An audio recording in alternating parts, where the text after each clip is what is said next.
সেলসের দুনিয়ায় আপনি কি কোনো ব্যবসার কাছে কিছু বিক্রি করছেন মানে বি নাকি সরাসরি একজন সাধারণ গ্রাহকের কাছে মানে বি আপনি কোন মাঠে খেলছেন তার উপর কিন্তু পুরো খেলার নিয়মই পাল্টে যায়।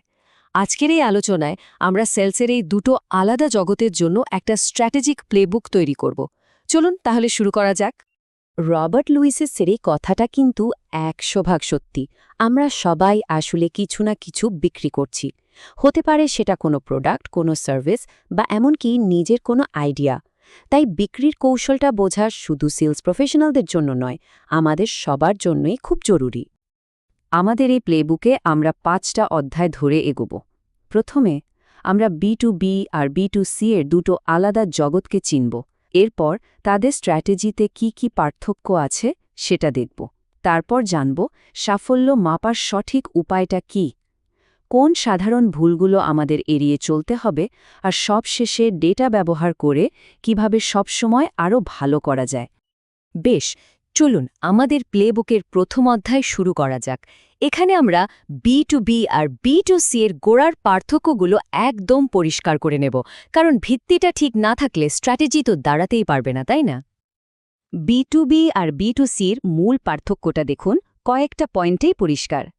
একদিকে বি যেখানে ক্রেতা হলো একটা গোটা ব্যবসা, সেখানে অনেকে মিলেমিশে সিদ্ধান্ত নেন, তাই পুরো প্রসেসটাই লম্বা আর বেশ জটিল হয়। এখানে কথা হয় যুক্তি, ডেটা আর রিটার্ন অন ইনভেস্টমেন্ট বা আরওআই নিয়ে। অন্যদিকে বি2সির দুনিয়াটা হলো একজন সাধারণ ক্রেতার। সেখানে সিদ্ধান্তগুলো হয় খুব তাড়াতাড়ি আর বেশিরভাগটাই আবেগের বশে। এখানে লম্বা পার্টনারশিপের চেয়ে ব্র্যান্ডের প্রতি ভালোবাসাই আসল কথা। ক্রেতার মানসিকতার এই পার্থক্যটাই কিন্তু সবচেয়ে জরুরি। একজন বি ক্রেতা কী ভাবেন? তিনি ভাবেন, এই প্রোডাক্টটা কিনলে আমার কোম্পানির কতটা লাভ হবে, আমাদের খরচ বাঁচবে তো। আর একজন বি ক্রেতা ভাবেন, এই জিনিসটা কি আমাকে ভালো ফিল করাবে, এটা কি আমার স্টাইলের সাথে যায়। মানে বি2বিতে একটা সিদ্ধান্ত আসে অনেক মিটিং আর আলোচনার পর, আর বি2সিতে সেটা হতে পারে এক মুহূর্তের ভালো লাগা থেকে।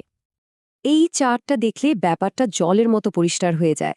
দেখুন, বি বিক্রির ক্ষেত্রে গড়দাম, সিদ্ধান্ত নেওয়ার লোকের সংখ্যা আর বিক্রির পুরো প্রক্রিয়াটা শেষ হতে যে সময় লাগে, সবকিছুই বি2সি এর থেকে অনেক অনেক বেশি।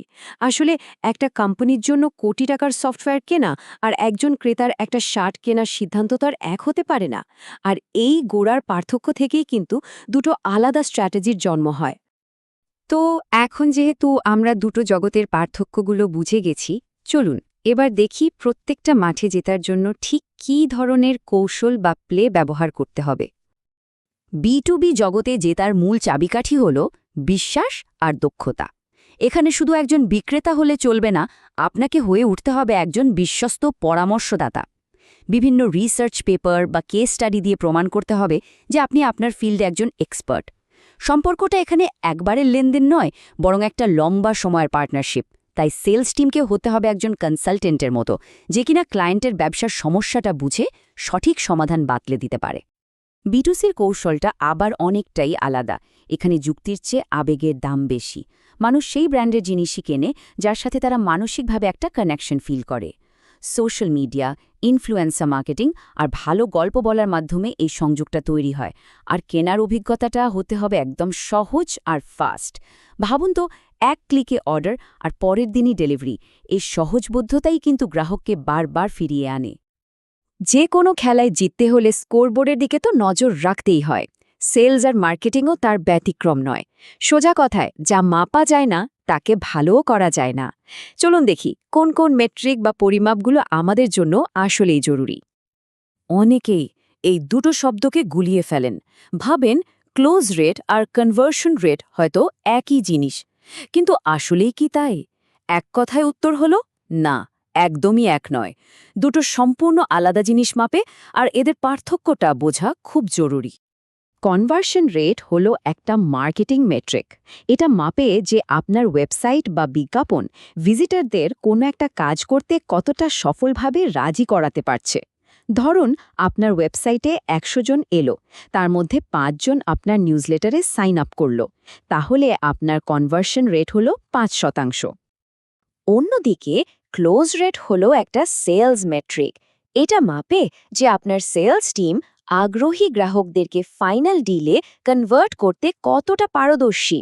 ধরুন আপনার টিমের কাছে ১০০টা ভালো লিড বা বিক্রির সুযোগ ছিল, তারা তার মধ্যে ১৫টা সফলভাবে ক্লোজ করল, তাহলে আপনার টিমের ক্লোজ রেট হলো ১৫%।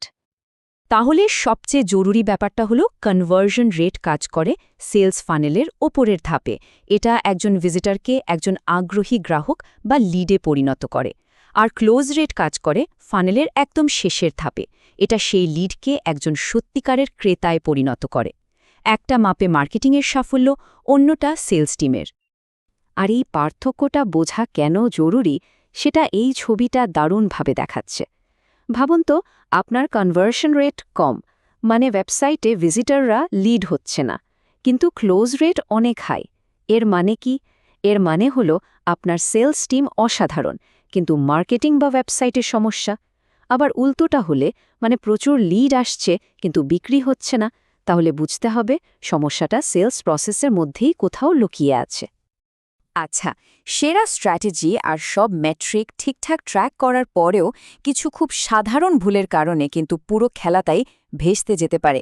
চলুন সেই ভুলগুলো সম্পর্কে জেনে নিই, যাতে আমরা সেগুলো বেভাস্টভাবে এড়াতে পারি। এমন কিছু ভুল আছে যা দেখতে হয়তো খুব ছোট মনে হয়, কিন্তু এগুলোই বড় বড় সুযোগ নষ্ট করে দেয়। চলুন দেখে নেওয়া যাক সেই ভুলগুলো কি কি, যা নিয়ে আমাদের সবসময় সতর্ক থাকতে হবে। দেখুন, এই সবগুলো ভুলের পেছনে কিন্তু একটাই কারণ: গ্রাহককে গুরুত্ব না দেওয়া। শোনার চেয়ে বেশি কথা বলা মানে আপনি গ্রাহকের সমস্যাটা বুঝতেই চাইছেন না। শুধু দাম নিয়ে কথা বললে আপনি আপনার প্রোডাক্টের আসল ভ্যালুটাকেই ছোট করে ফেলছেন। আর গ্রাহক সম্পর্কে না জেনেই কথা বলাটা তো হোমওয়ার্ক না করার মতোই। মনে রাখতে হবে, বিক্রয় মানে শুধু একটা লেনদেন নয়, একটা সম্পর্ক তৈরি করা। আর এই ভুলগুলো সেই সম্পর্কটাকেই নষ্ট করে দেয়। আমাদের প্লেবুকের শেষ অধ্যায়ে আমরা শিখব কিভাবে অনুমানের উপর ভরসা না করে ডেটার সাহায্যে স্থিরভাবে আরও ভালো করা যায়। এটাই কিন্তু আধুনিক সেলস আর মার্কেটিংয়ের মূল মন্ত্র। অনুমানের দিন শেষ, এখন সবটাই ডেটার খেলা। এবার আসা যাক A/B টেস্টিংয়ের কথায়। সেলসের জগতে এটাই হলো অনুমানের খেলা শেষ করার সবচেয়ে শক্তিশালী অস্ত্র। কখনো ভেবে দেখেছেন ওয়েবসাইটের বাই নাও বাটনটা লাল হলে ভালো কাজ করবে নাকি সবুজ? কোন হেডলাইনটা দেখলে মানুষ বেশি ক্লিক করবে? এসব প্রশ্নের উত্তর আন্দাজে না দিয়ে সরাসরি ডেটার মাধ্যমে খুঁজে বের করার পদ্ধতিটাই হলো A/B টেস্টিং। প্রসেসটা শুনতে হয়তো একটু জটিল লাগছে, কিন্তু আসলে খুবই গোছানো। প্রথমে আপনি ডেটা দেখে একটা সমস্যা খুঁজে বের করেন। তারপর একটা অনুমান বা হাইপোথিসিস তৈরি করেন, যেমন বাটনের রং বদলালে ক্লিক বাড়বে। এরপর একটা নতুন ডিজাইন বানিয়ে দুটোকে একসাথে টেস্ট করেন। শেষে ডেটা বলে দেয় কোনটা জিতেছে, আর আপনি সেটাই ব্যবহার করেন। এটা একটা চক্রের মতো, যা চলতেই থাকে। আর এই পদ্ধতির সবচেয়ে বড় সুবিধা হলো ঝুঁকি প্রায় নেই বললেই চলে। আপনাকে তো আর পুরো ওয়েবসাইটটা বদলে ফেলতে হচ্ছে না।